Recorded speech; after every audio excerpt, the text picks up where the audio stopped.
Hello friends, energy conservation के इस video में आज हम जानेंगे कि क्या होता है कोजनरेशन, मतलब स्व उत्पादन।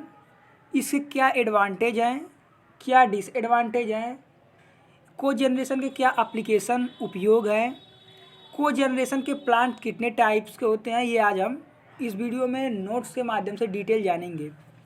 उससे पहले मैं बता दूं कि अमन जायसवाल मेरा नाम है और आपका ARP एजुकेशन पॉइंट में स्वागत है।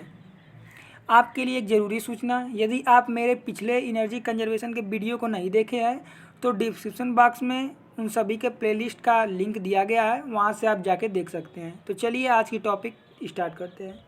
तो सबसे पहला हमारा टॉपिक है कोजनरेशन। आखिर कोजनरेशन होता क्या है? स्व उत्पादन इसको हिंदी में बोलते हैं। तो कोजनरेशन का मतलब समझ लीजिए एक तरह से पुनः उत्पादन। जैसे यहाँ आप एक चित्र देखिए, जैसे मान लीजिए हमें विद्युत का उत्पादन करना है, तो सबसे पहले हम क्या करेंगे, फ्यूल लेंगे। फ्यूल से बॉयलर में हम क्या करेंगे, पानी गर्म करेंगे ताकि भाप बने। भाप जब हमारा वाष्प के रूप में टरबाइन के पास जाएगा तो टरबाइन में जो भी हमारी वेन्स होती हैं वो क्या होंगी, घूमेंगी।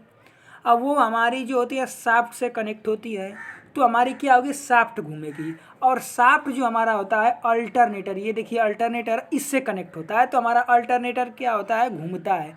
तो इस तरीके से हमारा क्या होती है, इलेक्ट्रिक एनर्जी जनरेट होती है। लेकिन जब हमारा टरबाइन से जब हमारा भाप जो टकराने के, जो उसके वेन्स से टकराने के बाद जो भाप बचता है जिसमें ऊर्जा कम रहती है, वो पुनः प्रोसेस के लिए बॉयलर में चला जाता है और फिर वो गर्म होकर भाप बनता है। तो इस तरह से क्या हुआ, एनर्जी का हमारा दो तरीके से उपयोग हुआ, एक इलेक्ट्रिक एनर्जी में, दूसरा पुनः उसका उपयोग हम बॉयलर में करके फिर इलेक्ट्रिकल एनर्जी उत्पादन करेंगे। तो यही हमारा कोजनरेशन होता है। इसको हम लिखित माध्यम से समझ लेते हैं। देख सकते हैं यहाँ लिखा है, कोजनरेशन एक ईंधन को दो और अधिक उपयोगी रूपों में परिवर्तित करने की विधि है। कोजनरेशन एक ऊर्जा दक्ष प्रौद्योगिकी है। यह ऊर्जा के प्राथमिक उपयोग को घटाता है। इस प्रकार से ऊर्जा की हमारी लागत क्या हो जाती है, कम हो जाती है। कोजनरेशन ऊर्जा को दो भागों ताप तथा वैद्युत में बांटता है, अतः इसे संयुक्त ताप और शक्ति भी कहते हैं। फिर हमारा है कि ताप तथा यांत्रिक ऊर्जा का उत्पादन हेतु अल्टरनेटर का चालन निम्नलिखित चित्र के माध्यम से किया जाता है। वो चित्र हम आपको समझा चुके हैं। इसके बाद बारी आती है कि हमारी कि कोजनरेशन के लिए जो हम प्लांट बनाते हैं, प्लांट होता है उसमें क्या क्या हमारे चीज़ होते हैं। तो उसमें हमारा चार चीज़ें होती हैं। पहला होता है हमारा प्राइमरी मूवर, जिसे हम इंजन भी बोलते हैं। दूसरा होता है वैद्युत जनरेटर, जिसे हम अल्टरनेटर भी बोलते हैं। तीसरा होता है हीट रीजनरेशन सिस्टम, जो मेन टरबाइन से जो हमारा भाप टकराया उसके बाद उसका रीजनरेशन सिस्टम हुआ है, तो वो हमारा हीट रीजनरेशन सिस्टम है। फिर उसके बाद आता है कंट्रोल सिस्टम। तो ये हमारे चार मौलिक तत्व हैं कोजनरेशन प्लांट के। इसके आगे हम जानेंगे कि कोजनरेशन के हमारे क्या क्या एडवांटेज है, क्या क्या लाभ हैं। तो पहला जो हमारा लाभ है कि कम पूंजी लागत। देखिए, जब हम ऊर्जा का उत्पादन करेंगे और उसमें कोजनरेशन की हमारी सिस्टम है, प्रणाली है, तो उसमें हमारा पूंजी क्या होगी, कम लगेगी। मतलब उतना एनर्जी के लिए हमारा जो फ्यूल खर्च होगा कम होगा। यहाँ देख सकते हैं ईंधन की भी हमारी क्या होगी, बचत होगी। जैसे एक बार हमने इलेक्ट्रिकल एनर्जी जनरेट कर लिया और जो कम ऊर्जा वाला भाप है जब उसको हम पुनः बॉयलर में ले आएंगे तो उसको थोड़े से ही ईंधन से हम वाष्प में बदल देंगे और पुनः वह टरबाइन पर चली जाएगी। तो इस तरह से हमारा क्या होगा, ईंधन भी कम लगेगा। इसके आगे है प्रक्रिया अवधि। जब हमारा ईंधन कम लगेगा इसका मतलब टाइमिंग भी कम लगेगा। जो हमारा बाद में जो टरबाइन से टकराने के बाद भाप आया है या जल आया है, उसको जब हम बॉयलर में ले जाकर फिर गर्म करेंगे तो उसको गर्म करने में भी समय कम लगेगा। तो इस तरह से हमारा ऊर्जा उत्पादन में समय भी बचत होगा। फिर है विद्युत के कटने से बचत।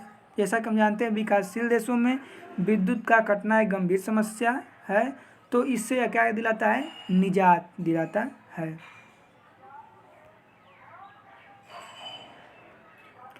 फिर हमारा अगला है कि इसके क्या क्या डिसएडवांटेज हैं, ये जान लेते हैं। तो देखिए, इस सिस्टम जहाँ प्लांट होता है वहाँ हमारा क्या होता है, पॉल्यूशन बहुत अधिक होता है। दूसरा है कि इस जो भी हम कोजनरेशन प्लांट बैठाएंगे उसका मेंटेनेंस अधिक होगा, अधिक आवश्यकता होगी। फिर है इसमें ईंधन की गुणवत्ता भी कम होती है और इसमें उत्पादन लागत अधिक हो गई है। मतलब प्लांट को लगाने में हमारी जो इनिशियल कॉस्ट होती है काफ़ी अधिक होती है। अब जान लेते हैं कि कोजेनरेशन के क्या क्या उपयोग हैं, क्या क्या एप्लीकेशन है। तो देख सकते हैं पहला इसका उपयोग है कि यह उद्योगों में, जैसे चीनी मिल के उद्योग में, स्टील फैक्ट्री में, कांच उद्योग में, इस प्रकार के हमारी कोजेनरेशन प्लांट बैठाए जाते हैं। अगला है कि इसका उपयोग भवनों में, जैसे अस्पताल हो गया, होटल हो गया, कमर्शियल बिल्डिंग हो गया, इनमें क्या कहते हैं इसका उपयोग होता है। तीसरा है जहाँ विश्वसनीय सिस्टम का आवश्यकता होती है वहाँ भी इसका प्रयोग करते हैं। जहाँ लगातार और लंबे परिचालन की आवश्यकता होती है वहाँ भी, जहाँ हमारा एनर्जी अधिक और लंबे समय तक आवश्यकता होती है तो वहाँ ऐसे हम सिस्टम बनाते हैं। फिर इसके बाद हम जानेंगे कि कोजेनरेशन प्लांट कितने टाइप्स के होते हैं। तो देखिए, ऊर्जा उपयोग और परिचालन के आधार पर कोजेनरेशन सिस्टम को निम्न भागों में बांटा गया है। पहला जो हमारा है टॉपिंग साइकिल कोजेनरेशन प्लांट, दूसरा है बॉटमिंग साइकिल कोजेनरेशन प्लांट। तो देखिए, टॉपिंग साइकिल प्लांट में क्या होता है कि इसमें सबसे पहले ईंधन से हमारा क्या होता है, ऊर्जा का उत्पादन होता है और ऊर्जा के उत्पादन के बाद जो भी हमारा वेस्ट होता है, जो भी वेस्ट हीट होता है, उसका उपयोग हम यांत्रिक कार्य में कर लेते हैं। तो यही हमारा मेन इस प्लांट में होता है। इसको हम एक चित्र के माध्यम से भी देख सकते हैं। ये रहा हमारा चित्र, आप इसको अच्छे से देख सकते हैं, इसको आप ड्रा कर लीजिएगा। इसके बाद हमारा दूसरा प्लांट है बॉटमिंग साइकिल कोजेनरेशन प्लांट। इसमें हमारा क्या होता है कि सबसे पहले हम ईंधन का उपयोग उच्च तापमान, उच्च दाब, तापीय ऊर्जा का उत्पादन करते हैं जो हमें कार्य होगा। जैसे कोई भी फैक्ट्री है तो उसमें अगर हमें अत्यधिक तापमान उत्पन्न करना है तो हम फ्यूल से क्या करेंगे, अत्यधिक तापमान, दाब, जो भी हमें आवश्यकता होगी उसका उत्पादन करेंगे। उसके बाद जो भी हमारी वेस्ट गैस होगी, हीट होगी, उनको हम क्या करेंगे, पुनः उससे हम बॉयलर गर्म कर लेंगे और भाप बनेगा।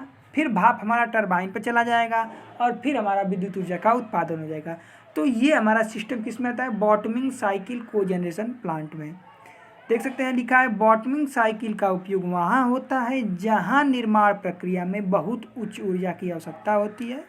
इसका आप फिगर देख सकते हैं, कुछ ऐसा है। ये हमारा डायग्राम है। तो फ्रेंड्स, अगर वीडियो अच्छा लगा तो लाइक और शेयर कीजिए। यदि मेरे चैनल पर पहली बार आए तो सब्सक्राइब कीजिए और जो बगल में बेल आइकन है उसको प्रेस करके ऑल कर दीजिए। Thank you.